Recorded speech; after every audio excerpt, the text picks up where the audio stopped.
Mega Man X Dive is the best thing to happen to the Mega Man franchise since the first Mega Man X game released back in 1993, and I am deathly serious about this. The sheer magnitude of content in this game is staggering. The amazing remastered music, reimagined classic stages, remixed enemies, the boss fights, and the amazing story Mega Man X Dive has is the best Mega Man game released in the last 30 years, and I'm going to tell you why in exhaustive detail right now. To begin, Mega Man X Dive is not your average Mega Man game. You don't drop into the game staring down 8 different Maverick bosses and get to pick and choose your own route through them while collecting your armor and other various upgrades. X Dive is a repurposed mobile/free-to-play game that saw the writing on the wall that it was going to die, and turned into an offline single-player game with all the time sink and grindy stuff removed or rebalanced into an incredibly fair and rewarding experience, while maintaining the incredible breadth of characters, weapons, and features its now defunct online counterpart had. Instead of the classic Mega Man formula of 8 levels with 8 unique bosses followed by 3 or 4 final stages with a boss gauntlet at the end, X-Dive has 23 levels, most with 6 stages, a mini-boss in the middle, and a final boss who returns from one of the classic games to end the level. So this adds up to around nearly double the amount of bosses most Mega Man games have, substantially more individual levels and stages than what was made standard back in the classic era of Mega Man as well.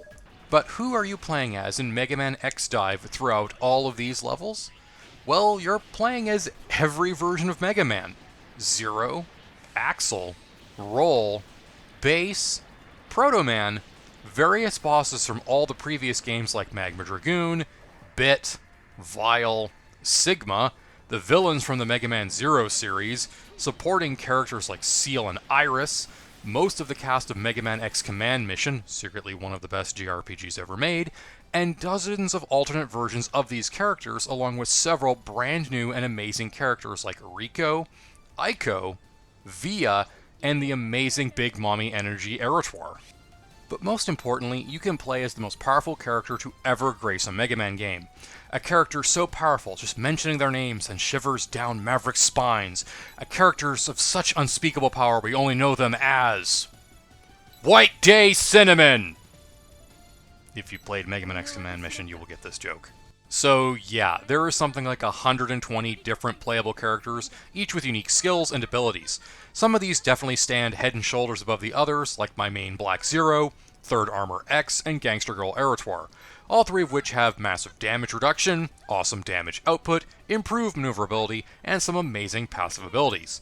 Just using these 3 characters as examples, Third Armor X has a triple jump and can activate Gold Armor mode, which makes him nearly indestructible. Gangster Girl Eratoire has a screen-clearing attack that boosts her damage and defense, heals her, and has insane reach, allowing her to hit almost a second screen's length away vertically.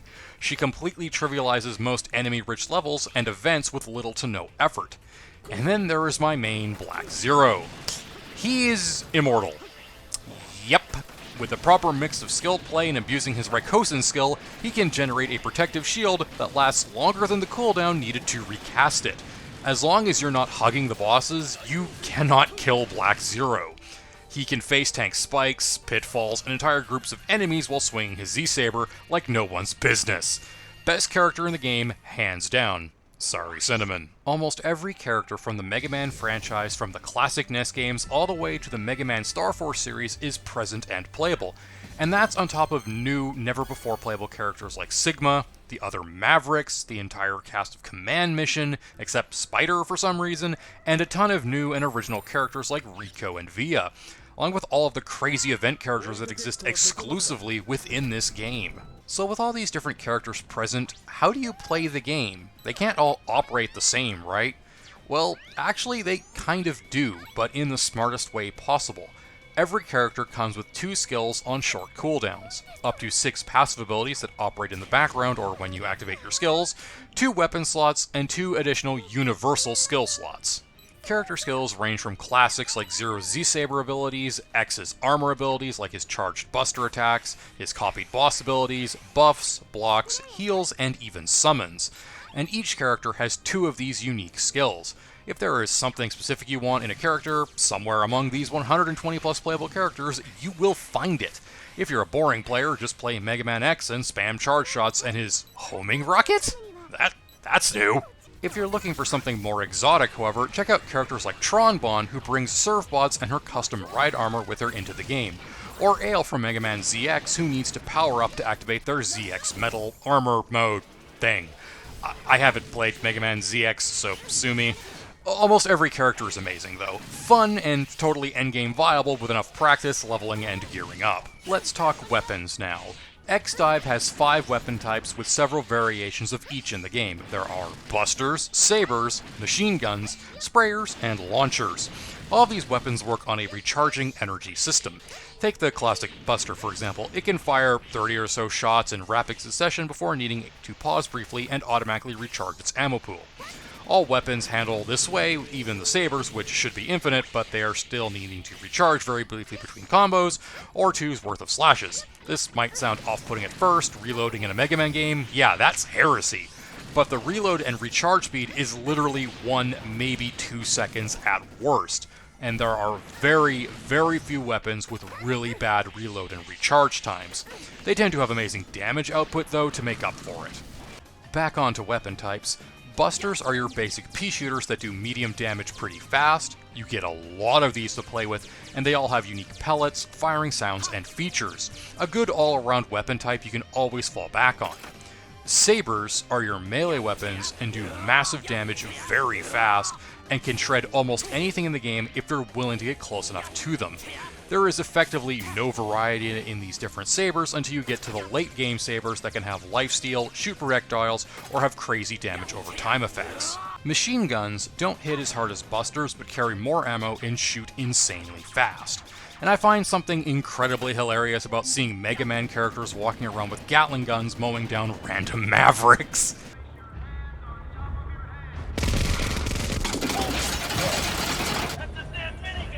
So yeah, I'd recommend definitely picking up one of these. Then there's sprayers. They're basically short-range buster flamethrowers. They attack fast, they have very short range, appear to do elemental damage. They're kind of neat, but their low ammo capacity and short range make them situational at best. And then finally we have launchers. They're rocket launchers. You point it at something and it dies. Big boom, slow fire rate, low ammo capacity, and can solve most of life's problems when used correctly. Great for clearing groups of trash bots and putting holes in slow-moving bosses with big, obvious weak points. Finally, we have the universal skills each character can take with them. These range from knockoff Giga attacks, a universal heal in the form of a very small sub-tank, a very brief invulnerability skill, a damage buff, and more screen-clearing attacks. These are all useful, but come with one strange caveat. You can only use them once per mission, and they don't recharge if you fat-finger them or use them by accident or just too early. That's it, no more skills for you for the rest of the mission. Some of these can be lifesavers though, like the sub-tank or damage buff, which can single-handedly save a failing run, or give you what you need to power through that tricky boss. Oddly enough though, you can't take them into challenge mode during story mode, which is very strange. Rounding out your gear and skill selection in the game is the card system. Each character, once they reach a high enough star rank, can equip 3 cards to give them stat boosts and additional passive skills. Most characters have a unique card that will give them a very useful bonus like additional damage reduction, faster skill recharging, or buff one of their existing passives. It's a good system for filling in the gaps on your favorite characters, but come with a slight catch. You cannot use the same card on multiple characters, so you're going to do one of 3 things. Buy duplicates of your favorite cards, manually swap cards every time you swap characters, or just play one character. Higher rarity cards also come with matching set bonuses that can be very powerful, so make sure to pay attention to those when building out your characters. There is also an armor system in the game, but it's bare bones. Collect bolts, build armor, throw Zenny and additional parts at it, and your defense stat goes up. That's it. But don't slack on armor though, because it could be the only thing between you and getting pulverized by a tricky boss. Also, every time you go about crafting a new armor set, get used to hearing this a bunch.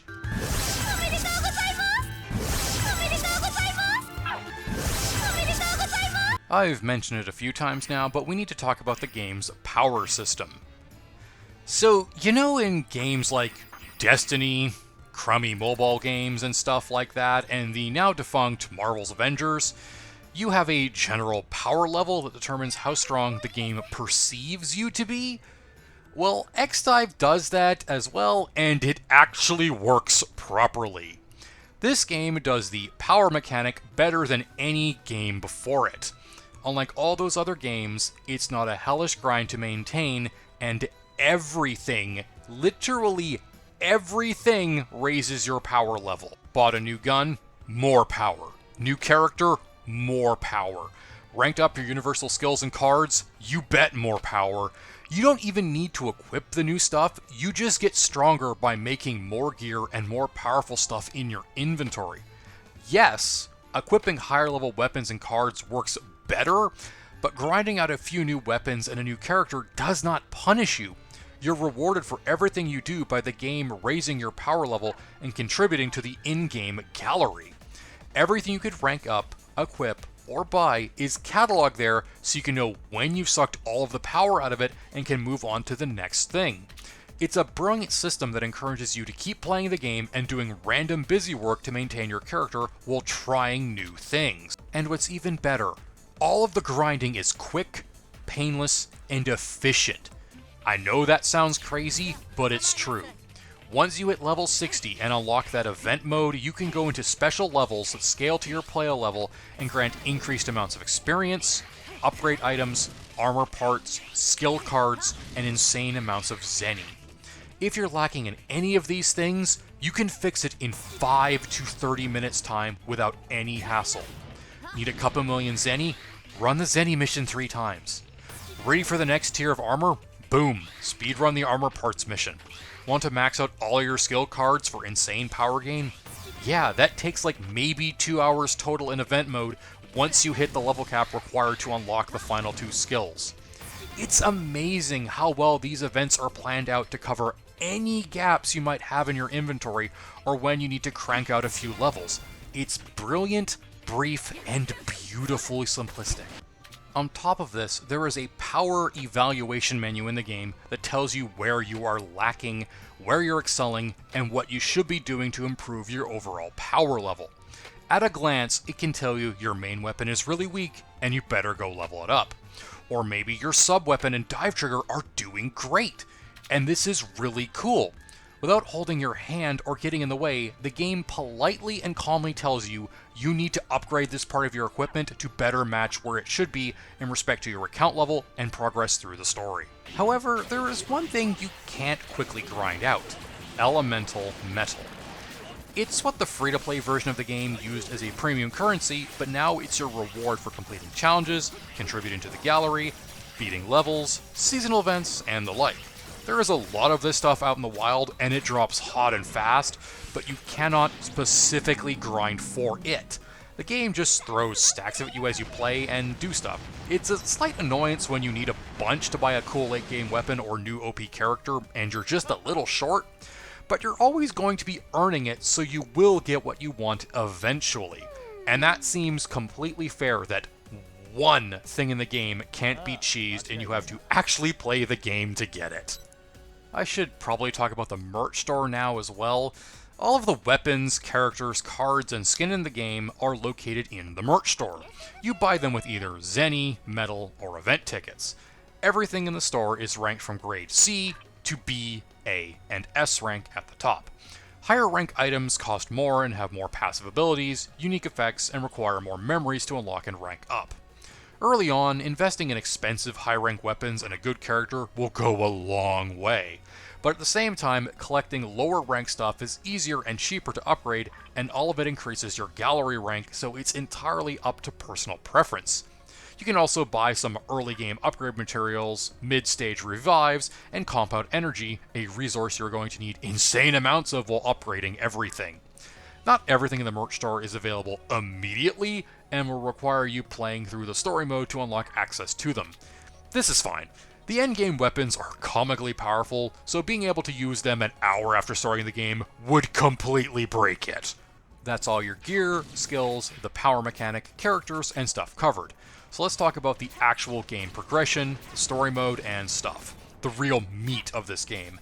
There are 4 separate game modes in X-Dive, and they unlock progressively as you play the game. Initially, all you have access to is the story mode, a collection of 23 separate stages, each with 6 unique levels.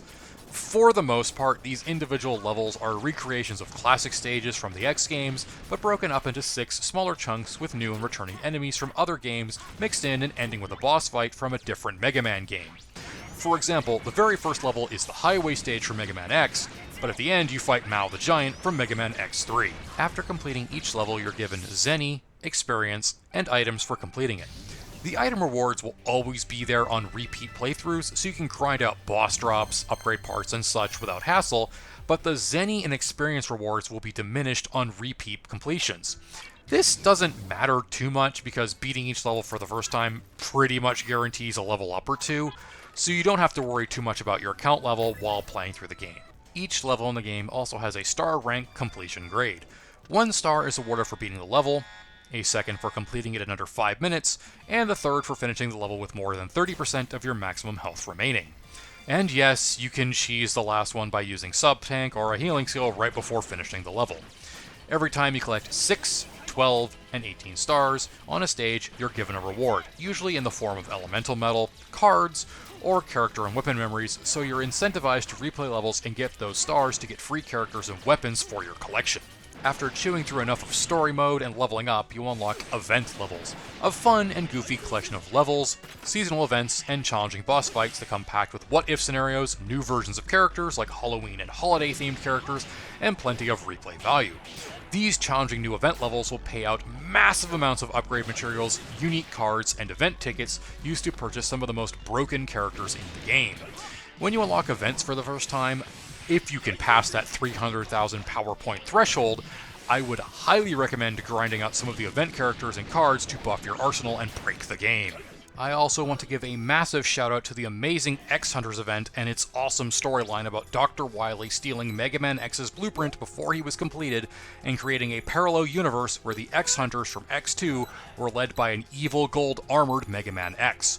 This idea should be its own game, and I would pay big money to play games based on some of these events and what-if scenarios. I have one small complaint with events though, and that's that the dialogue and how at 2 points in the story mode the game tells you, hey, go play this event, or hey, remember that event that happened?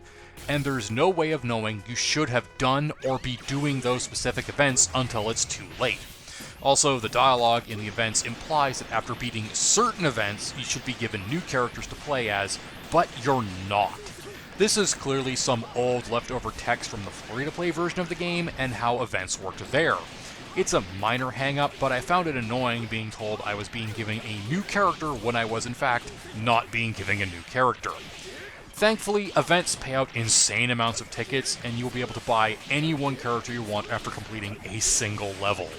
And if you really want to grind hard on event tickets, go play the Highway Blitz level and replay a slightly harder version of the iconic Mega Man X intro level, complete with a new Vile fight that can be completed in a few scarce minutes and can pay out 10,000 event tickets in a matter of minutes. More than enough to unlock a few new characters or max out one event character of your choice. After that, you unlock Jacob's Orbital Ladder. If you're familiar with the Devil May Cry franchise, another amazing collection of Capcom games, this is basically a low-stress version of the Bloody Palace mode. And by low stress, I mean you don't have to beat the game in one perfect run, you do it one floor at a time with an autosave and level select between each. If you just really want to delete a ton of enemies and earn some quick and dirty elemental metal, this is the mode for you. You can also play this mode at one of 3 different difficulty levels for even more rewards and challenge.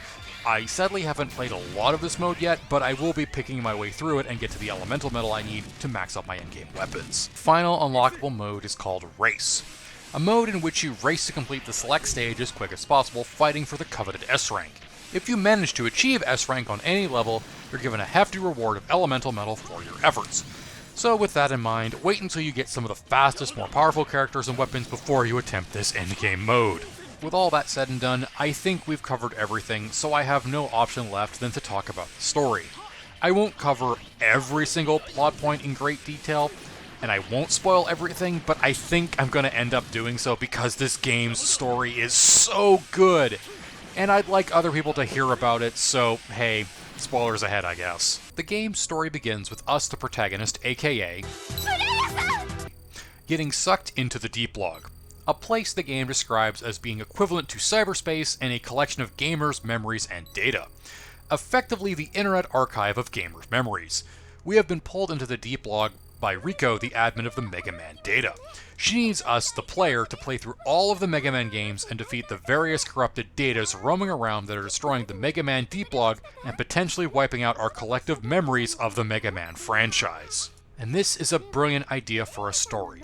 It's like a Mega Man fanfic where our new character, the player, has been inserted into the world and needs to fight our way through all the bosses, the stories, and the plots of the previous games to restore order to the system and preserve our memories and the game's history. It's the perfect justification for a massive remake of all the Mega Man games with a slightly altered enemy positions, branching paths, and other oddities. It makes you think, was this enemy always here? I don't remember this jump being so hard, or wait, this boss wasn't in this game, and I love all of these changes and little changes to the story it makes as it goes on. I also want to quickly say that I absolutely love Rico. She's adorable, charming, silly, and a massive Mega Man nerd. She's effectively a Mega Man X simp tasked to forever guard the integrity of the game's collective data and the player's memories of it. She's basically becomes the guardian angel of the franchise, and I hope we see more of her in the future and some cute merchandise soon. A few levels into the game, we encounter a palette-swapped version of Zero who calls himself Via, as he recreates the classic X1 intro scene by saving us from a boss by blowing its arm off with his buster. Via is the former administrator of the Mega Man Deep Log who has been affected by the corruption. He's lost his admin privileges, isn't built for combat, and is joining us in a support role like Rico on our journey through the Deep Log. Nothing happens for a good chunk of time after this. Basically, the first third of the game goes by, and all we get is banter between Rico and Via about the classic Mega Man X games, and how Via thinks Rico is too airheaded and naive to be the current admin, despite actually doing a really good job guiding the player through the game. And then we reach the midpoint in the game, and things start to pop off. Shadowy figures start to appear, boss enemies ask us questions, and become more sentient and complex in their actions. These new shadowy figures attempt to instill distrust between the player, Rico, and Via. And then Aiko appears. Aiko is Rico's twin sister, sorta. She's both her sister and her not quite evil doppelganger. She makes it clear she isn't the villain, but isn't here to specifically stop or help us. She considers herself a neutral faction between us and the corruption. Speaking of the corruption, we now get back on track and finally track down the source of the corruption spreading throughout the Deep Log. Now, I'm going to give you a few seconds to think about it and guess what could be causing it before I outright tell you. It's the Sigma virus. But it is quite different. The Sigma virus was copied into the Deep Log and is now operating through the three new characters, Droit, Angie, and Era. Instead of just making Reploids go Maverick and Rampage, it is instead now making characters in the Deep Log become incredibly hostile towards retro content in the game in an effort to carve out a place for them to exist, because they are not meant to exist here. This entire section of the game becomes a test in philosophy as the characters debate whether they can exist within the Deep Log without destroying it and making a new place for themselves there, or whether they are destined to die at the hands of the player and be purged from memory. There's some pretty deep stuff in here involving the concept of life and death of AI programs, and how data and memories are considered living, breathing things with routines, family ties, emotional connections to their surroundings, and a whole bunch of other deep stuff. And by all accounts, these new characters are in fact real, or at least as real as they perceive themselves to be, and are fighting to stay that way, but in the process are destroying other people's memories to keep existing. This entire section of the game was a massive head trip for me, and I barely understood it the first time through, and I'm pretty sure I'm butchering this retelling right now! If you want something to liken this to, it's very much like what goes on with V and Johnny Silverhand during Cyberpunk 2077. So let that one sink in for a moment. After finding out the Sigma virus is the cause of the corruption, we set out to destroy the infected characters, and Rico, using her admin powers, is able to restore them post-deletion and actually bring them into the Mega Man world. So yeah, all that philosophy and deep emotional stuff goes out the window because Rico is able to literally will characters back to life by merely looking at their data. Mega Man can copy other characters' powers by touching them. Axel can shapeshift into them by doing the same, and Rico is literally a god-tier being able to create life by simply looking at its source code. Rico, is God. After the death and recreation of the antagonists and the complete destruction of the Sigma virus infecting the Deep Log, we get told there is one more thing left to do. Kill Via. The whole time, Via has been the host of a second virus known as the Robot Destroy program, which appears to be the Zero virus from the later X games, and if we don't remove this version of Via from the Deep Log, the cycle will continue until his virus destroys everything, and even our memories of the Mega Man games will cease to exist. After this, we say our tearful goodbye to Via and delete this version of him from the Deep Log, saving the memories of the Mega Man games for future generations, and having an emotional discussion with the other characters in the game how about they really do exist, and there's a place for them here among the classics. It is a very touching ending. It's an ending about acceptance, fate, friendship, and how our memories bring us all together. And all of this is told through the lens of a Mega Man game.